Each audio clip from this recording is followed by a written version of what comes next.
ॐ सहनाववतु सहनौ भुनक्तु सह वीर्यं करवावहै तेजस्विनावधीतमस्तु मा विद्विषावहै। ॐ शान्ति शान्ति शान्तिः। पठामि संस्कृतं नित्यं वदामि संस्कृतं सदा ध्यायामि संस्कृतं सम्यक् वन्दे संस्कृतमातरम्। सरस्वति नमस्तुभ्यं वरदे कामरूपिणि विद्यारम्भं करिष्यामि सिद्धिर्भवतु मे सदा। येनाक्षरसमाम्नायम् अधिगम्य महेश्वरात् कृत्स्नं व्याकरणं प्रोक्तं तस्मै पाणिनये नमः। धडा 34वा, त्यातील एक छोटीशी कॉन्सेप्ट आहे, ते आपण पाहणार आहोत. हम्म. सती सप्तमी कॉन्सेप्ट आहे. दोन एक मागच्या धड्यातली पण आपली राहिली चुकून. सती सप्तमी.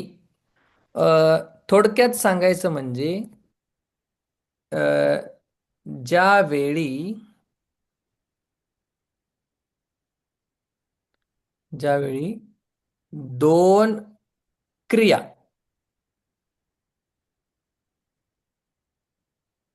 ज्यावेळी दोन क्रिया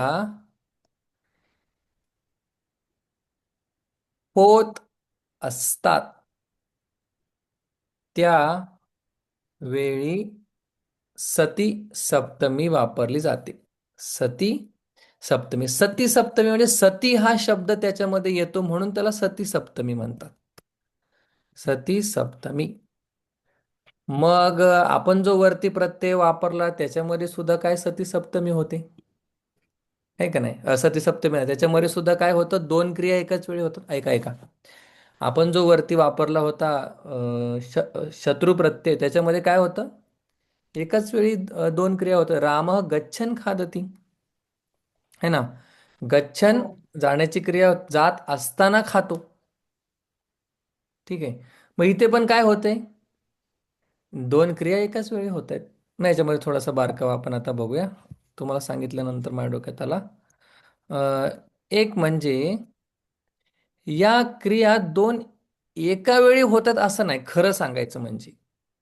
वर वर पाहता एका वेळी दोन होतात, पण आता ऐका, ज्यावेळी एक क्रिया दुसऱ्या दुसऱ्या क्रियेचं ज्ञान करून देते,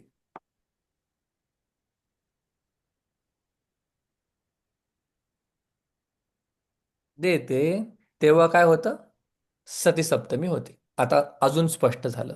नुसतं दोन क्रिया होतात मग त्या तर आपल्या गच्छन खादतीमध्ये पण दोन क्रिया, जाण्याची आणि खाण्याची होते. बरं, ठीक आहे. त्याच्यापेक्षा आम्ही तुम्हाला पुढे सांगतो.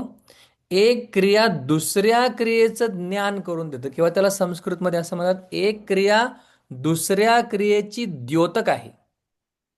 एक.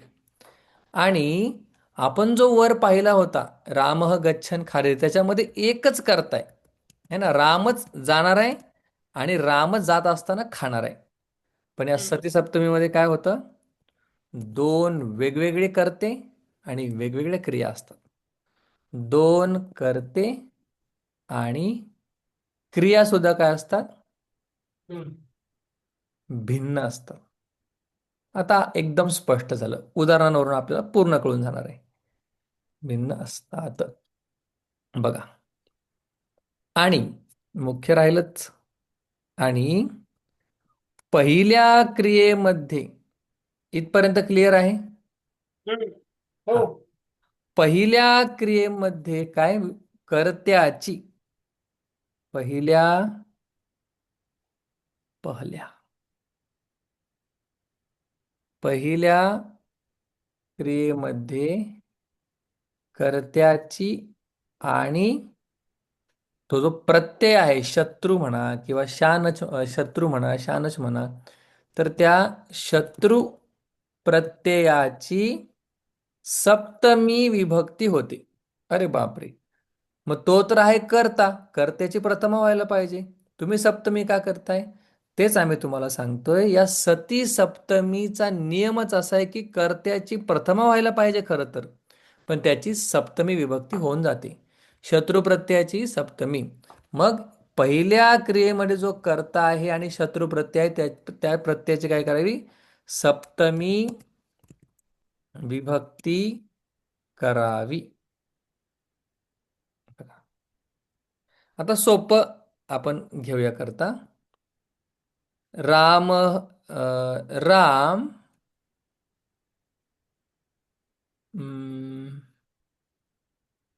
वनास जातो, दशरथ मरतो. आता या सती सप्तमीची अजून एक गंमत आहे, जे त्यांनी नियम पुढच्या धड्यामध्ये त्यांनी सांगितलेला आहे, की ज्यावेळी आपण शानच प्रत्यय सप्तमीमध्ये वापरतो, ऐका, हे पुढच्या धड्यामध्ये नियम आहे, पण आपण इथेच तर लावून घेऊ. ज्यावेळी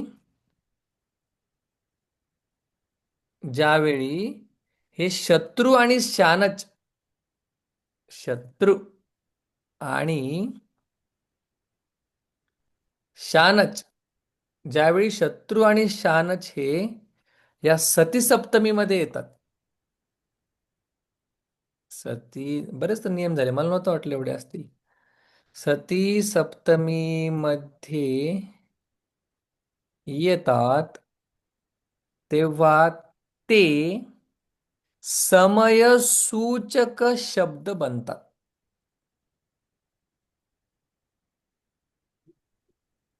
सांगतो कसा अर्थ आहे. सूचक शब्द बनतात. म्हणजे सती सप्तमीमध्ये येणारे जे शब्द आहेत, प्रत्यय आहे, शत्रुशानच, हे काय आहेत? खरं तर समयसूचक आहेत. म्हणजे काय? जेव्हा तेव्हा, हा काय सांगतो? आपल्याला एक समय सांगतो. जेव्हा सकाळी उठतो तेव्हा पाणी पितो. मग हे जेव्हा तेव्हा आपल्याला काय सांगतायत? एक वेळ सांगतायत. जेव्हा मी जन्माला आलो त्या तेव्हा मी आईजवळ होतो. जेव्हा तेव्हा, मग हे जेव्हा तेव्हा आपल्याला काय सांगतात? समय सांगतात, एक वेळ सांगतात. तसं हे आता आपण सतीसप्तमी शिकणार आहोत, ज्याच्यामध्ये वेळ सांगितला जातो, पण पहिल्या क्रियेचा जो कर्ता आहे त्याच्यामध्ये काय होते? सप्तमी विभक्ती होते. बघा, आता मग समय सांगतो म्हणजे वाक्य कसं असलं पाहिजे? जेव्हा जेव्हा राम वनास जातो तेव्हा, आता अजून स्पष्ट झालं ते, तेव्हा.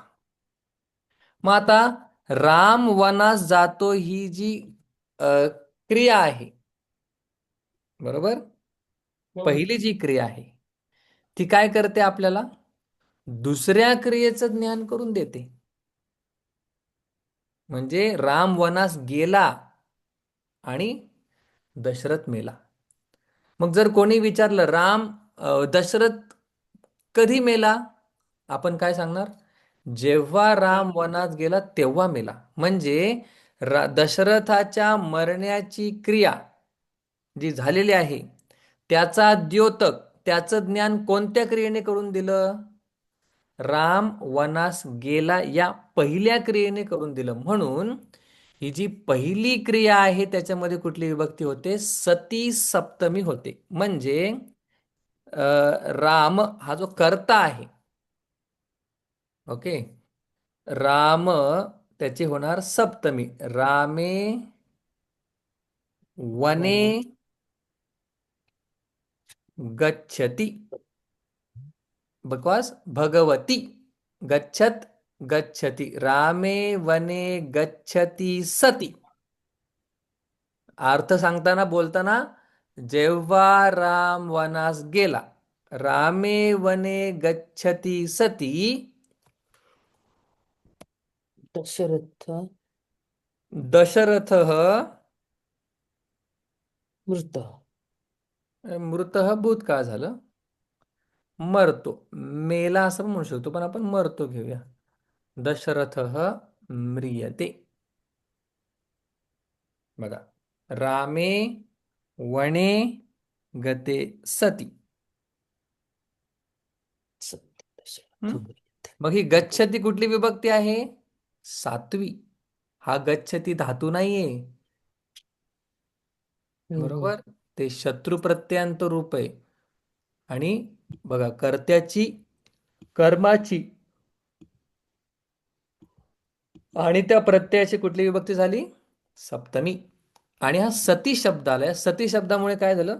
सगळ्यांची सप्तमी झाली. म्हणून या सती शब्दामुळे सगळ्यांची सप्तमी होते, म्हणून याला नाव काय पडलं? सती सप्तमी. ओके. सर मग गच्छती धातू नाहीये मग काय? शत्रू प्रत्ययान्त रूप आहे. कसं काय? हम्म. गच्छत शब्द होतो का ना तयार? हम्म. शत्रू प्रत्ययान्त. ई गेला, न गेला, काल पाहिला आपण. हम्म. मग हा चालणार कसा काय? भगवान सारखा. मग भगवान शब्दाची सप्तमी काय होते? भगवती.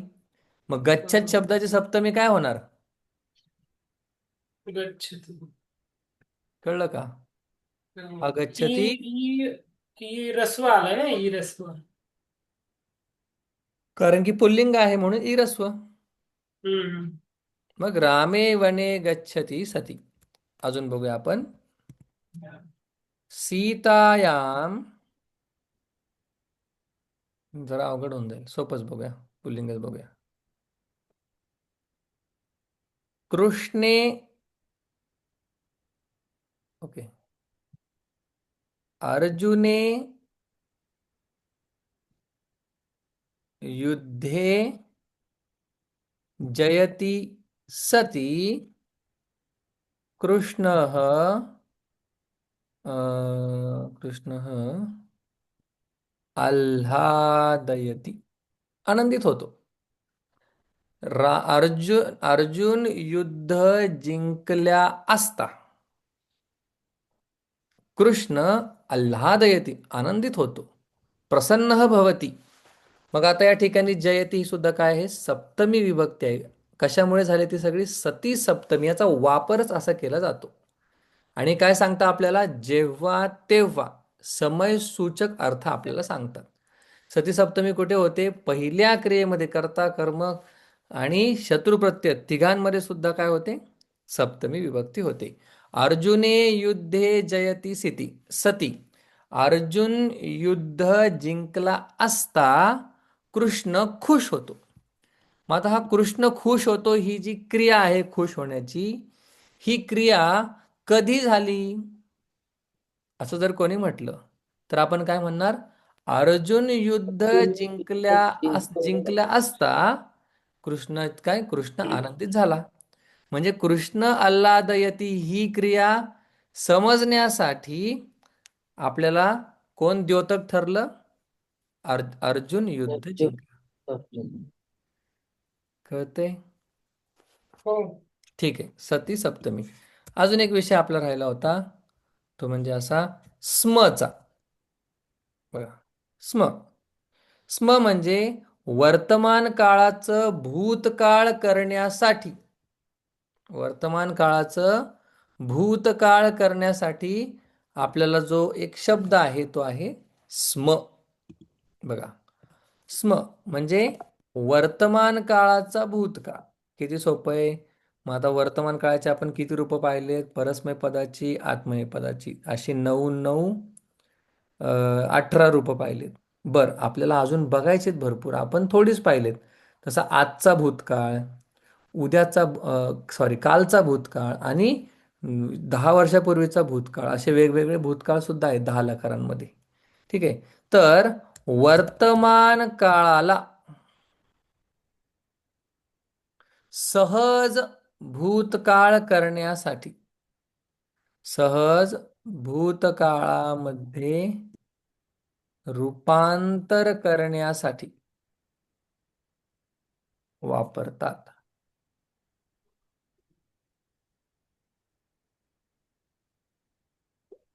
वापरतात.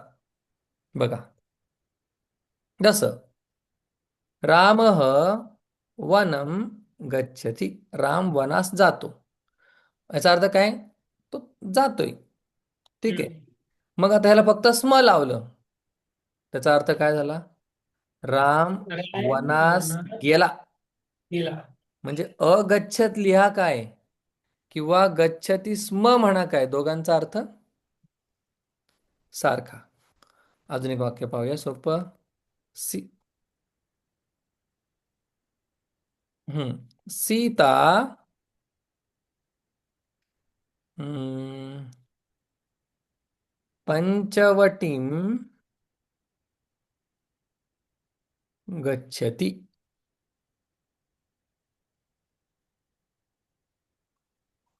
राम गच्छति. मग फक्त त्याला स्म लावला, काय झालं? भूतकाळाचं रूप झालं. कसं होणार? सीता पंचवटीं अगच्छत. भूतकाळाचा अ अ आणि चालणार तो अपठत अपठताम अपठन सारखा. पण हा स्म काय करतो? त्या वर्तमान काळाला भूतकाळामध्ये रूपांतरित करतो. मग एक वचन असू द्या, बहुवचन असू द्या, आपल्याला काय करावं लागणार आहे? स्म स्म लावायचं. लावायचं. पठंती स्म. छात्राः पठंती स्म. मुलं काय करतात? अभ्यास करतात. आणि स्म लावला की मुलांनी अभ्यास केला. असं हे सोपं संस्कृत आहे. चला आता आपण प्रवेश करत आहोत धडा 35वा.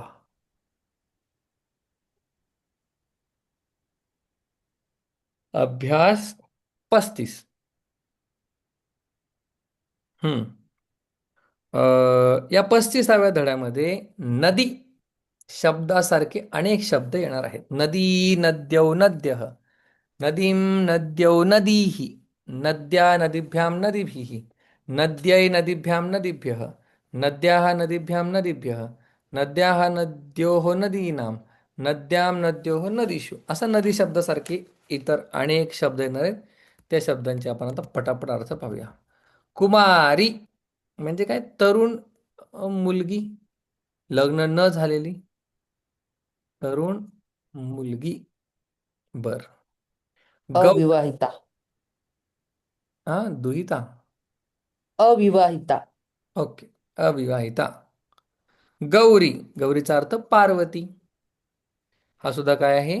दीर्घ इकारांत शब्द आहे. दीर्घ इकारांत शब्द आहे. मही म्हणजे पृथ्वी. रजनी. रजनी म्हणजे रात्र. रात्र. रात्र. कौमुदी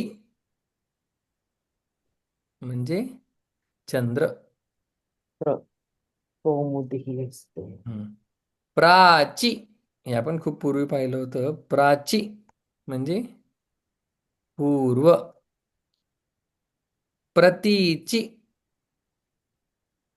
म्हणजे पश्चिम.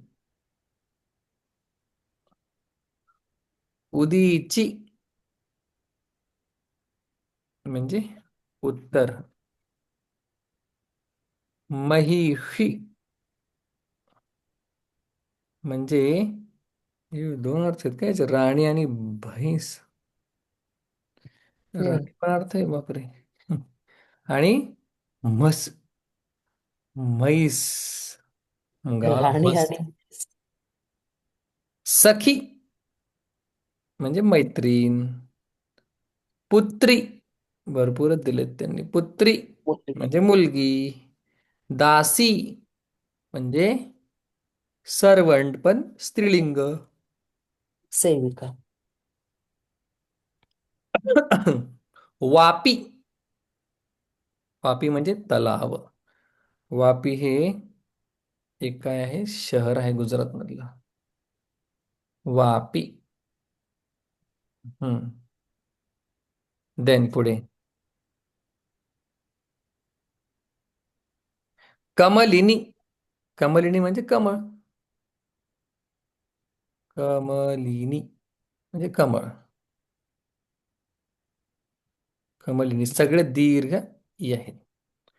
पुरी. पुरी म्हणजे नगर. आपल्या पुरीचा आणि याचा काय संबंध नाही, म्हणून बऱ्याचशा गावांना काय नाव असतं बघा, पुरी, जगन्नाथ हम्म. पुरी. ते वेगळे बरं का जगन्नाथ पुरी, पण असे नाव असतात पूर वगैरे.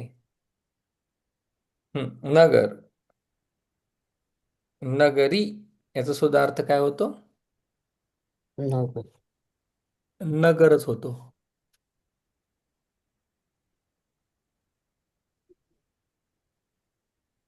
पुढे वाणी, याचा शब्द अर्थ काय होतो? वाणी, म्हणजे आपले शब्द, भाषा. सरस्वती म्हणजे सरस्वतीच. हम्म. आणि पुढे त्यांनी शब्द दिलेला आहे 18. 18, 18 या शब्दाला कधी कधी कुठे कुठे पार्वती असंही म्हटलेलं आहे, किंवा भागीरथी असंही म्हटलेलं आहे. का माहिती नाही बरं का, मला विचारून सांगायला तुम्हाला. भागीरथी आणि किंवा या 18ला काय जानकी म्हणजे सीता असंही म्हटलेलं आहे. आणि अष्टाध्यायी, नाही मला हे कळलं नाही 18चं काय सीन आहे. अष्टाध्यायी. हम्म.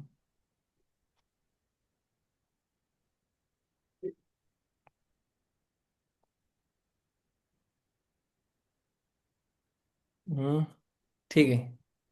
पार्वती, भागीरथी, जननी, जानकी, अष्टाध्यायी असेही नाव आपल्याला आहेत. ओके, हे सगळे कसे आहेत? दीर्घ इकारांत काय? स्त्रीलिंग. मग एकदा नदी शब्द आपण बघूया, जरी मगाशी मी म्हटलं तरी एकदा बघूया आपण. लक्षात काय ठेवायचं हे पण सांगतो. नदी, नदी, नद्यो नद्यः, नदीं नद्यो नदीः, इथं लक्ष द्यायचं आहे आपल्याला. नद्या नदीभ्यां नदीभिः, नद्यै नदीभ्यां नदीभ्यः, नद्याः नदीभ्यां नदीभ्यः, नद्याः नद्योः नदीनां, नद्यां नद्योः नदीषु.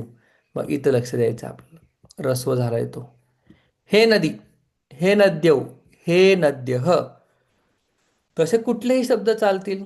कुमारी, कुमार्यौ, कुमार्यः, कुमारीं, कुमार्यौ, कुमारीः, कुमार्या. कुठलाही शब्द. मही, मह्यौ, मह्यः. अशा प्रकारे कुठलाही शब्द तो चालू शकेल. हम्म. पुढे शब्द झाल्यानंतर आता आपल्याला ते सांगतायत काही अव्यय. सगळ्यात पहिला यदी. आता हा यदी खरं तर तरीच्या सोबतच येत असतो तो, पण कधी कधी तरी वापरत नाही, समजून जातात ते. यदी, जर. ठीक आहे. यदी शास्त्रं पठति,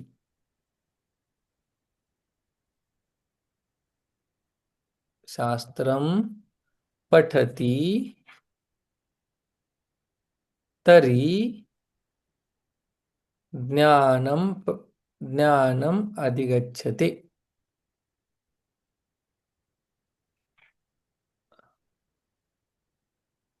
जर जर शास्त्राचा अभ्यास केला तर काय ज्ञान मिळतं. यदी, किंवा ज्ञान मिळेल. जर शास्त्राचा अभ्यास केला तर ज्ञान मिळेल. गमिष्यति. यदी. ठीक आहे. यदी शास्त्रम, जर, तर. तरी त्यांनी दिलेला नाहीये, पण आपण ऍड केलेला आहे. पुन्हा एकदा असंच, पण बऱ्याच प्रमाणात वापरलं जातं ते चेत आणि नोचेत. चेत आणि नोचेत. चेत, नोचेत.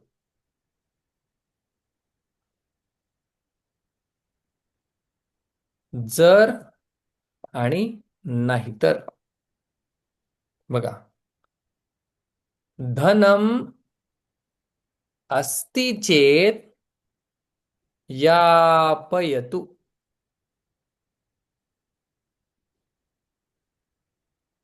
नो चेत, नो चेत तूष्णीं भवतु. पैसे असतील,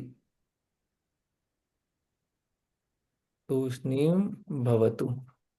पैसे असतील तर खर्च कर, नसतील तर शांत बस. तूष्णीं भवतु. जर तर, म्हणजे जर तर नाही, जर आणि नाही तर. जर पैसे असतील तर खर्च कर, नाही तर शांत बस. एक सांगा बरं उदाहरण तुम्ही पण. हम्म. चेत, नो चेत, जर नाही तर.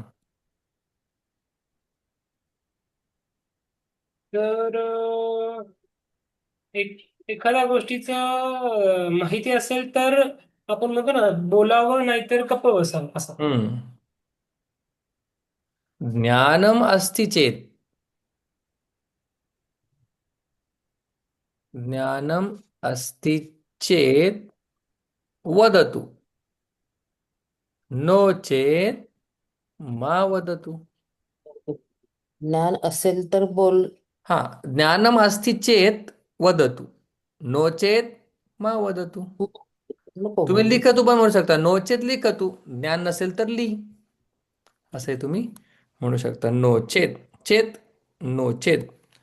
ह्या नो चेतचा अर्थ अन्यथा असा पण बऱ्याच ठिकाणी केला जातो. ते काही मी तुम्हाला सांगत नाहीये, पण जे जास्त वापरलं जातं ते सांगतोय.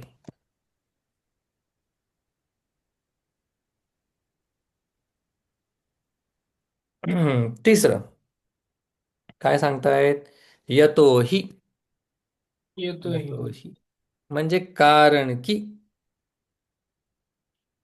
काय सांगतायत? कारण की. अहम पत्रम लिखामि. यतोही यतोहि स्वास्थ्यम सम्यक नास्ति. तब्येत ठीक नाही. सम्यक नास्ति. अहम पत्रम लिखामि यतोहि स्वास्थ्यम स्वास्थ्य सम्यक नास्ति. अहम भारते निवसामि यतः हम्म मी भारतामध्ये राहतो, कारण की. हम्म मी भारतीय आहे. यतोहि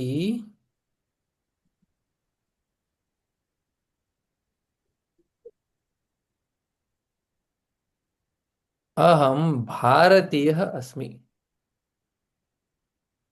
यतः एक की यतो हो. यतो. आता ही तुम्हाला संधी माहिती आहे, त्याच्यामुळे मी मुद्दामून यतः लिहिलं. हम्म. विसर्गाच्या मागे अ आणि विसर्गाच्या पुढे सॉफ्ट कॉन्सोनंट आल्यानंतर त्या विसर्गाचा उ होतो, उ आणि मागील अ मिळून ओ होतो. यतः ही तेच झालं यतोही. वेदांमध्ये ओके. बऱ्याच वेळा आलेलं आहे. यतो वा इमानी भूतर, नाही ते वेगळे. यतोही कारण की. काय अर्थ आहे यतोहीचा? कारण कारण की. अस्मि. यो क्षमा. अस्मी. फोर्थ. सकृत म्हणजे एकदाच, एक मिनिट, एकदाच. एका क्षणात, एकदाच. रामः सकृत, सकृत मोक्षम लभते. रामः सकृत मोक्षम लभते. सकृतम नाही. सकृत मोक्षम लभते. आम्हाला काय होतं? एकदाच, एकच लगेचच, मोक्ष. एकदाच. सकृत म्हणजे खरं तर असं लगेचच या अर्थामध्ये पण. सकृत मोक्षम, आत्ताच, इथंच, लगेचच. हम्म. सकृत एक बार किंवा एकदाच. असकृत,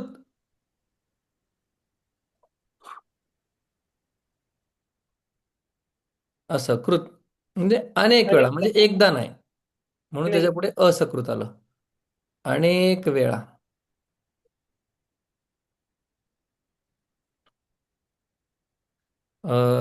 शिक्षक असकृत पाठयती. असकृत अनेक वेळा शिक्षक काय करतो? शिकवतो. झालं. अशा प्रकारे हे आपण या धड्याचे शब्द पाहिलेले आहेत. आता आपल्याला शत्रू प्रत्यय काय आहे, कसा असतो, कसा चालतो, हे आपल्याला पाहायचं आणि मग पुढच्या क्लासमध्ये आपण वाक्य पाहूया. तर शत्रू आपण पाहिलेला आहे. तर शानच त्यामध्ये हे काही शब्द आपण होते. जसं यदी, जर. यदी बरोबर तर येतच असतो, तरी येतच असतो. जसं यदा बरोबर तदा, यत्र बरोबर कुत्र, असं जमलेलंच असतं. तसं हे सुद्धा काय? यदी, तरी, तथा, यथा चेत, तथा पण आहे ना. नो चेत. यतो सकृत, असकृत. चला आता आपण वळणार आहोत महत्त्वाच्या भागाकडे. तो आपण पुढच्या हाफमध्ये घेऊया.